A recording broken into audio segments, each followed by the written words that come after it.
Vous voilà. Bon, je pense que j'ai pas trop besoin de me présenter. Pour ceux qu'on veut le dernier épisode, nous étions en plein procès de classe.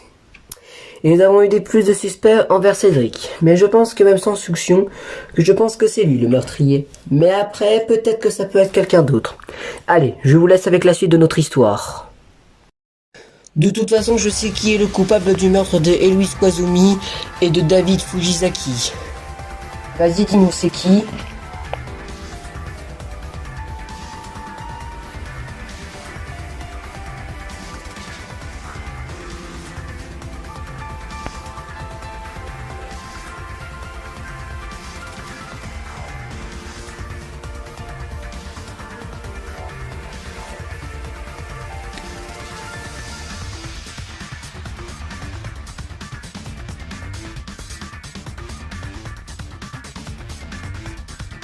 Eh bien, le coupable du meurtre d'Héloïse Koizumi et de David Fujisaki est tout simplement Cédric Hiroma. Je ne vois que toi.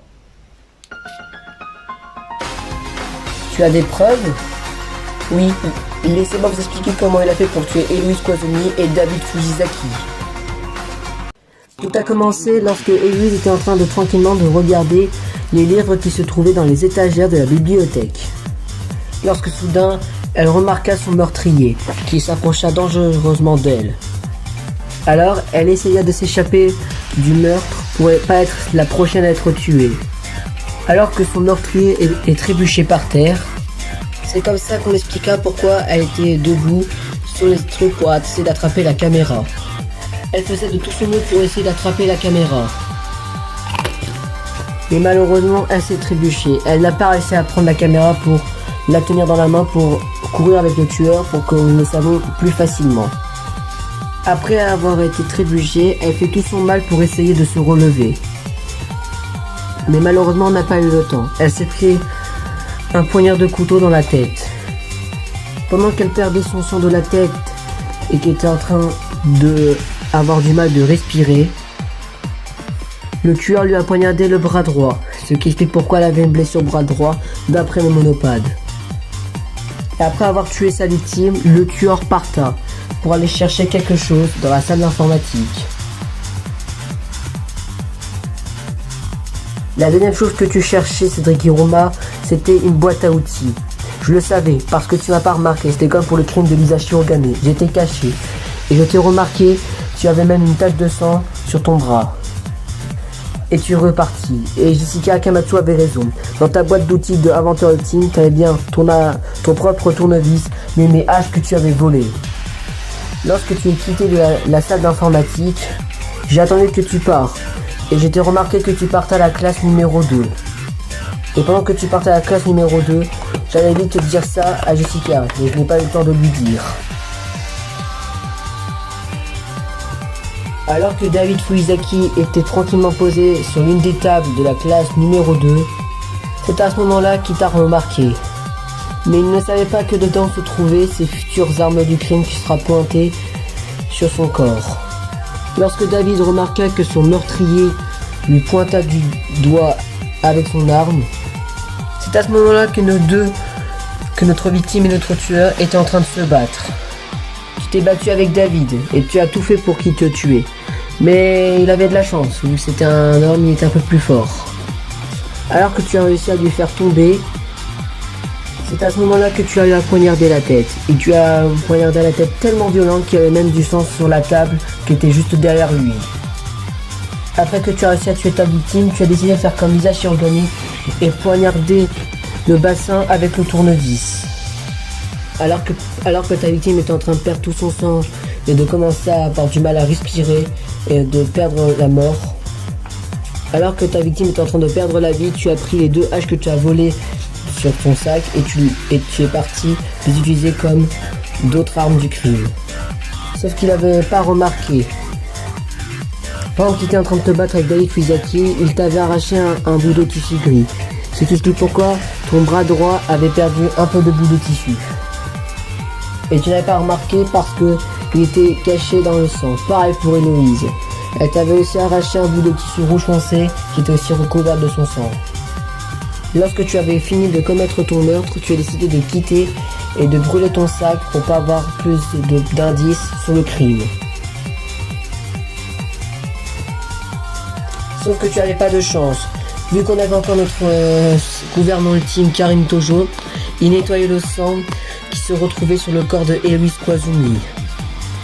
Notre gouvernant ultime avait trouvé le bout de tissu rouge foncé qui se retrouvait sur le corps de Héloïse Koizumi. Et tu n'avais pas de chance car tu étais le seul qui portait du rouge foncé. Donc on savait la plupart que c'était toi le tueur.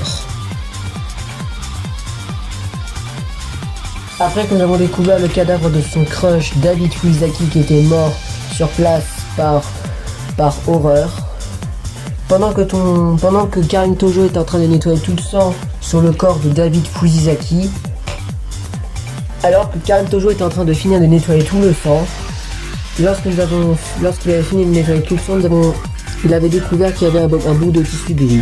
C'était pendant la bagarre entre toi et David.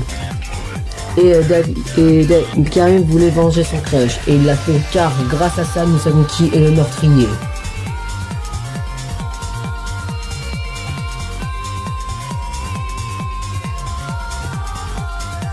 Alors, est-ce que je me suis trompé sur mon raisonnement, Cédric Hiruma, l'inventeur ultime?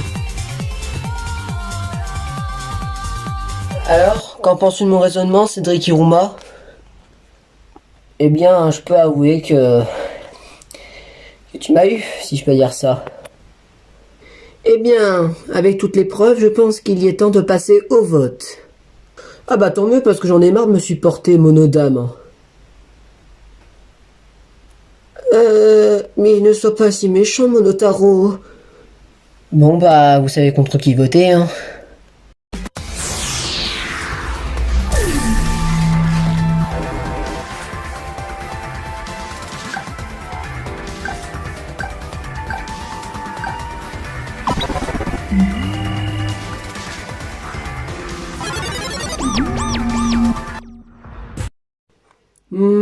Il me semble que le vote est terminé. Regardons qui vous avez désigné comme coupable.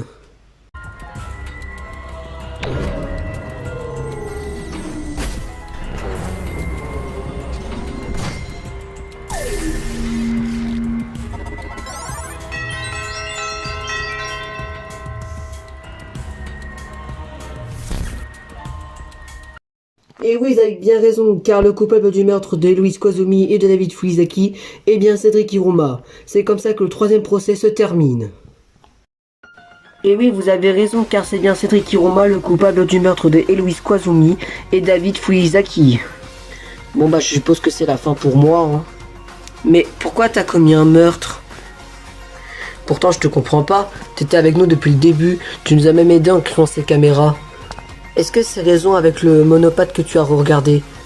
Oui, j'ai regardé les monopathes. Et Monokuma et Monokuma sont des ordures, surtout Monokuma. Je pense pas que ses enfants sont en rapport. Il nous a capturés pour qu'on libère d'une façon menaçante. Moi j'ai regardé mes vidéos. Et moi, si ma famille était en danger. Et si je voulais la sauver de la mort, il fallait que je me libère de cet endroit. Donc il fallait que tu tues quelqu'un pour que tu sortes d'ici. C'est également ça. J'ai tué parce que je voulais sortir d'ici, sauver ma famille. Déjà, pourquoi tu t'es attaqué à Héloïse et pourquoi avec David, mon crush? Je te pardonnerai ça jamais. J'ai tué Héloïse parce que c'était une des plus faibles, vu que c'était la seule qui nous disait qu'il fallait baisser pas les bras et qu'il fallait rester positive. Pour moi, je pense qu'elle était pour moi un peu facile à tuer. Et en plus, vu qu'elle était tout seule dans son coin, ça me ferait plaisir. Même si Karine, tu peux être enragé, j'ai aussi triché en tuant David de tricherie. Parce que vu que je sais que lui c'est le programmeur ultime et qu'il vous a vous donné plein d'indices, je voulais sortir d'ici et que vous vous trompez pendant votre procès. Mais je n'ai pas réussi. Oui, bah à cause de ton erreur, tu vas subir la même punition que les 2 autres précédents. Tiens, en plus, en parlant de ça, ce sera l'heure de la punition pour Cédric Iruma. Bon, de toute façon, je suppose que c'est la fin pour moi. Allez, c'est parti, c'est l'heure de la punition.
Monodame, mais qu'est-ce que tu as fait? Eh bien, Monophanie, t'étais la seule gentille. Et vu que t'étais la seule qui voulait bien s'entendre, je voulais juste rester toi et moi. Et Monodame était comme les 2 autres. Il faisait tout pour pas qu'on s'entende bien. Et il voulait plus rester avec moi. C'est pour ça que je lui ai tué. J'espère au moins toi tu pourras me comprendre. Eh bien, j'ai adoré sa mort, même si elle était un peu plus glauque que les 2 autres. Bon, bah, qu'est-ce qu'on fait? Bah, je suppose que... continue à trouver l'instigateur. Oh, mais quelle mort horrible! Oh là là, j'espère qu'on sortira tous ensemble, tous les 5. Oui, mais avant, faut trouver ce connard d'instigateur.